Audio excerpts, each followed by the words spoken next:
ายดีสวัสดีพ่อแม่พี่น้องเมื่อนี้น้องดากับเบาพานสิพากันเดินทางไปกรุงเทพไปประเทศไทยพี่น้องเกี่ยมเครื่องเกี่ยมของแล้วเรียบร้อยและเฮาสิไปเปลี่ยนเงินเฮาสิก่อนอื่นแม่นเฮาสิไปเปลี่ยนเงินก่อนเปลี่ยนเงินบาทเพราะว่าอยู่ไทยเพิ่นคือสิบ่เอาดอกเงินกีบไทยมาลาวแหละใช้เงินบาทได้แต่เอาเงินกีบไปใช้อยู่ไทยแหละเพิ่นบ่ได้เอาก็สิไปเปลี่ยนเงินบาทสิย่างไปหลังจากแล้วงานแม่ฮัดอยู่สวรรค์นี่แหละเฮาก็สิพากันเดินทางเลยมื้อนี้ไปกระเป๋าเอาผ่านไปบ่ผ่านเพิ่นทาและน้องดาสิที่รอไปเปลี่ยน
ไปไทยรถไทยบ่ทันได้ออกบ่ก็ละที่นอนบ่ได้บ่ได้เข้า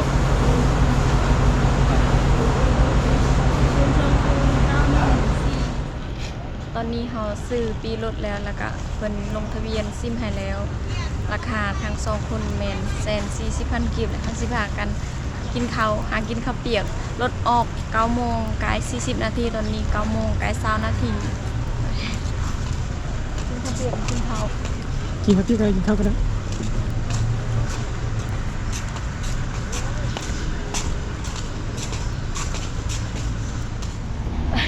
กินข้าวเกือบบ่ทันแกสิออกแล้วอีกนะ5นาทีเอากินหน่อยนึงเลยสิไปกินญี่ปุ่นอีก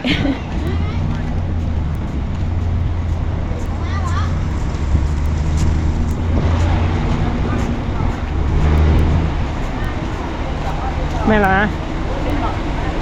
ไปถามเมื่อกี้ล่ะ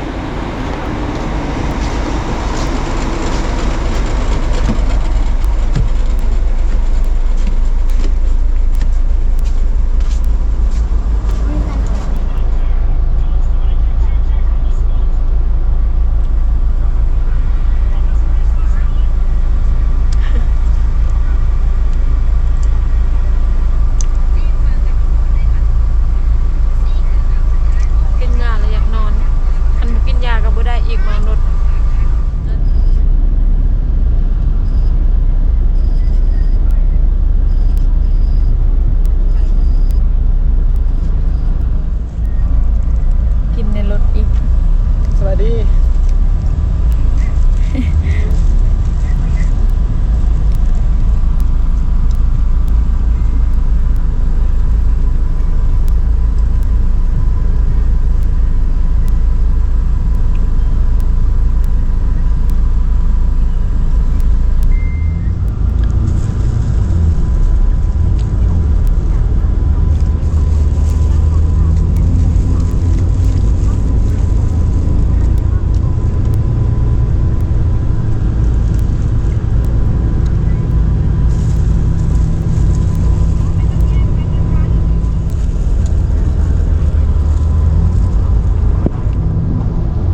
อนนี้ผ่านด่านอยู่ลาวแล้วมีแต่พาขึ้นรถข้ามไปมุกดาหารน้องดาก็ขึ้นรถสวรรณเขตมุกดาหารฮอดคิวมุกดาหารแล้วจังขี่รถไปมอซิด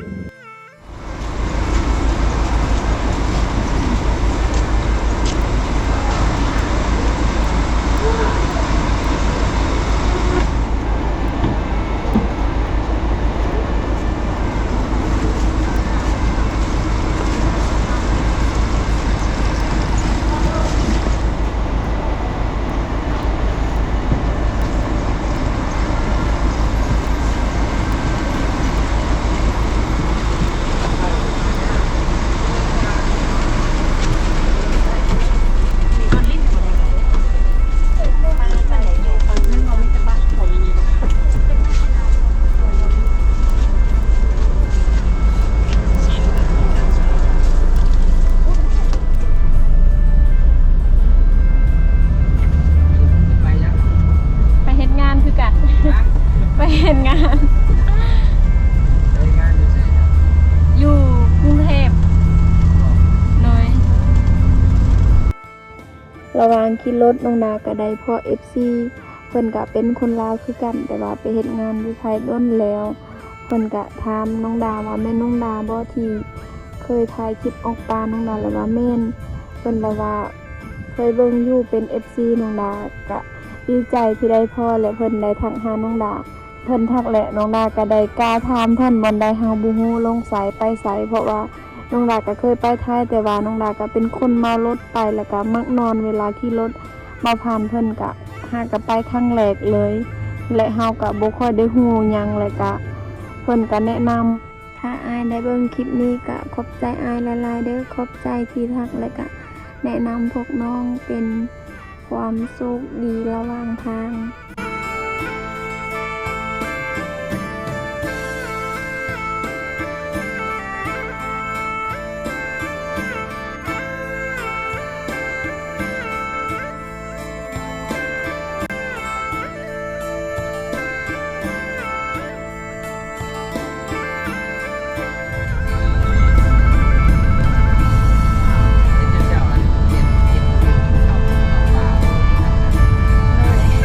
ม่วนเลย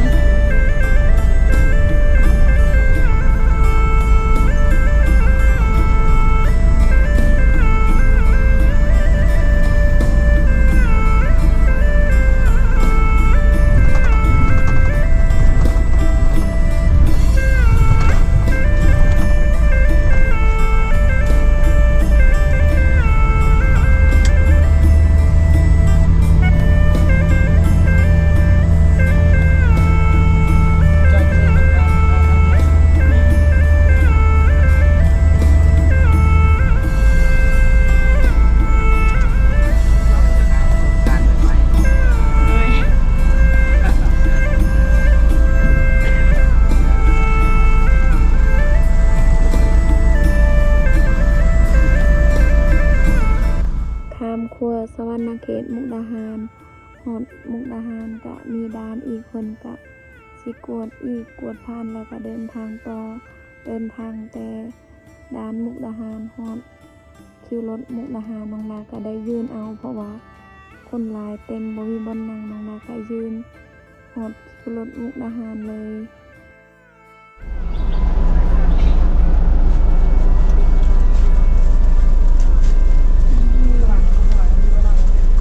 เต็มแล้ว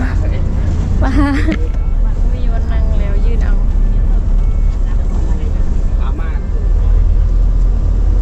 อาจจะกูว่าคนร้ายคนหน่อยให้ภาพตอนช่วงเทศกาล ถ่ายซีนระบบยังหรือว่าถ่ายซีน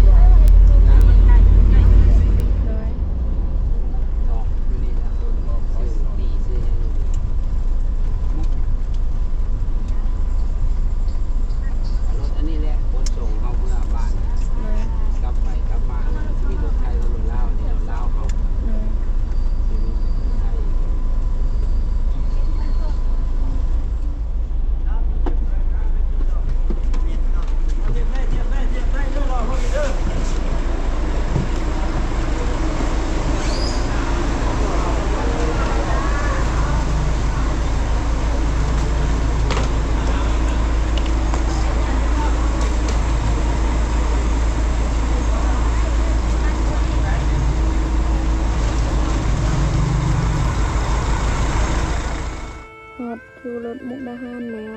เฮาก็เปลี่ยนซิมเปลี่ยนเบอร์ตื่นแม่นไวแล้วก็ซื้อปีรถไวรถออกแล้วเฮาก็เดินทางไปมอสิบเลยอยู่ได้แล้วมันดีเรื่องกันหมดตัว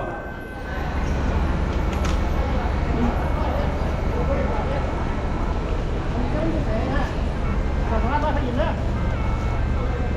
ขอเขามานะขอที่สภาพราชยินว่ามอสิบเลย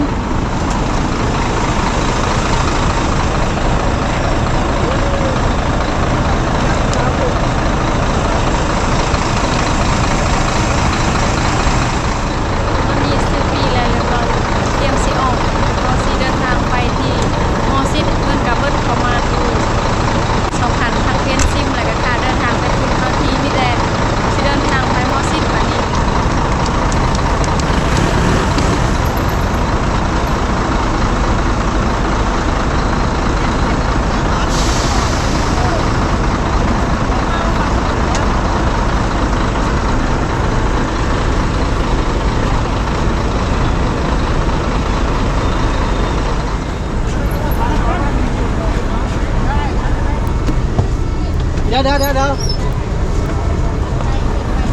แป๊บนึงจักก่อนเดี๋ยวแป๊บนึง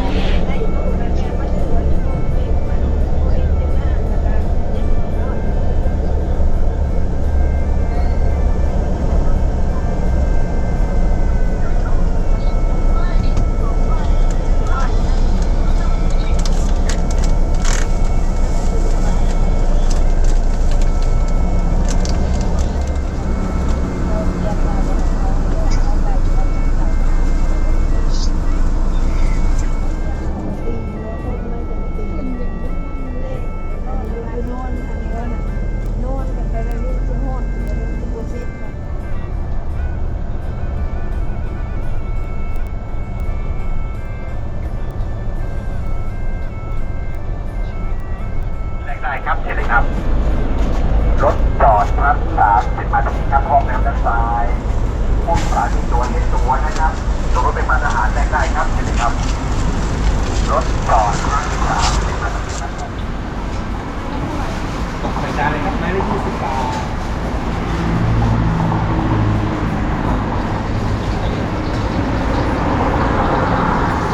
เอาเลยครับ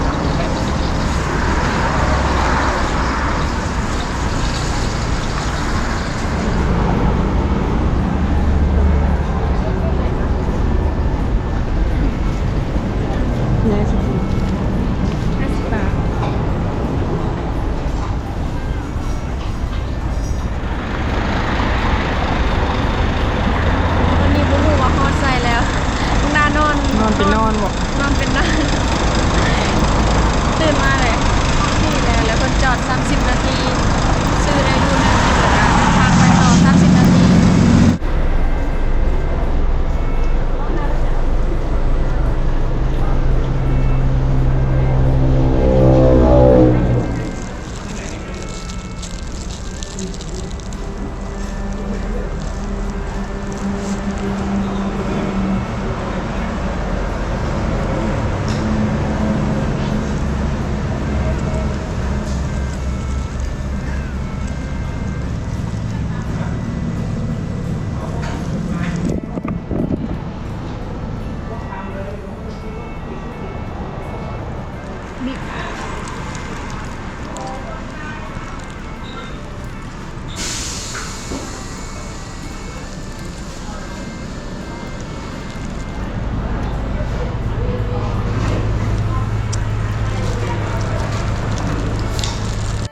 มาเด้อพี่น้องกินข้าวน้ำกัน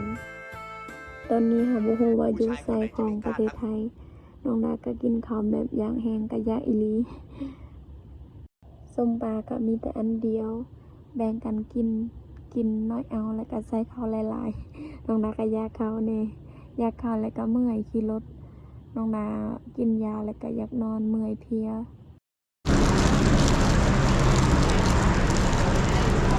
ค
มอสิดแล้วฝนตก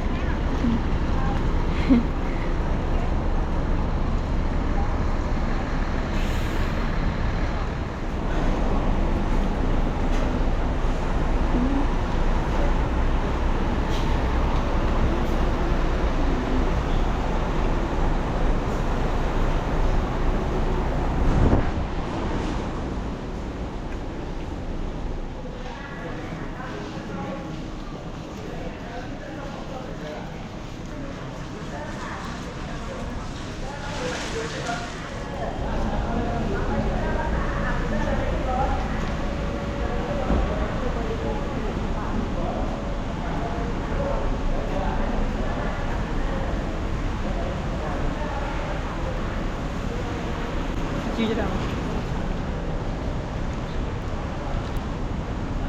ไปหา ง่ายๆกันว่าตามคิว เลยของเราคันสีส้มไปค่ะ537จ้ะ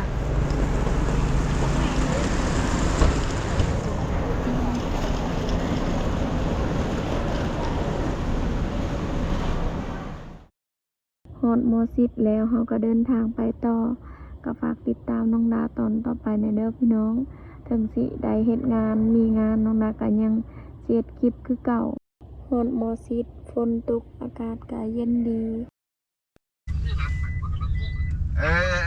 ไอ้มันลงโตจังโทรมา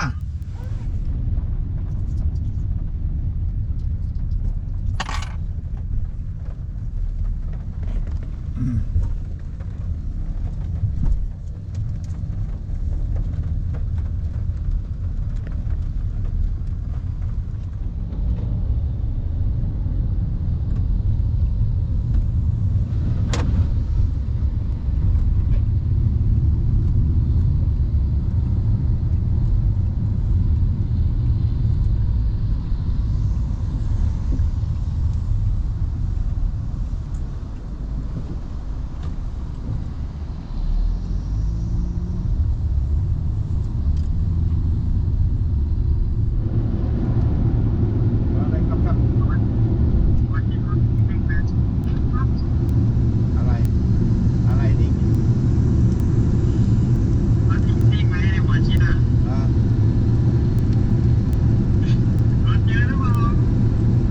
ออกมาแล้วเพิ่งออกมานี่ก็ไหลอยู่นะไม่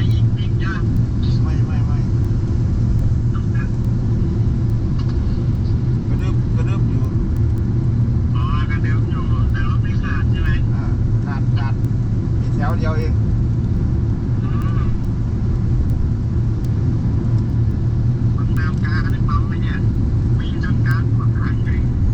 โอ้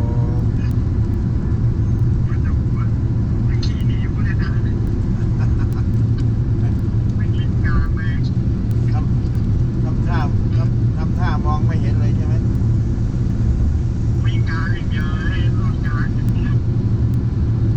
ทำท่ามองไม่เห็นผู้โดยสารเลยครับหมด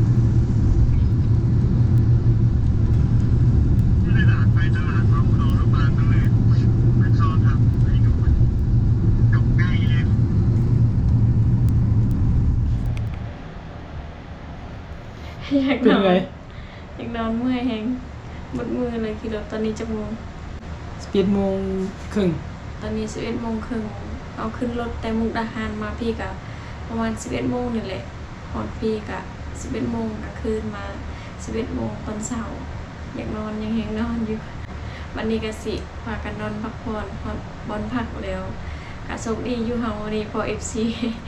FC 2 คนเลยเพิ่นรู้จักน้องน้ำเพิ่นกับคนลาวแต่ว่าเพิ่นมาอยู่ไทยมาเฮ็ดงานอยู่ไทยโดนแล้ว และขี่รถนำกันวันนี้เพิ่นจื้อน้องนาว่าแม่นน้องดา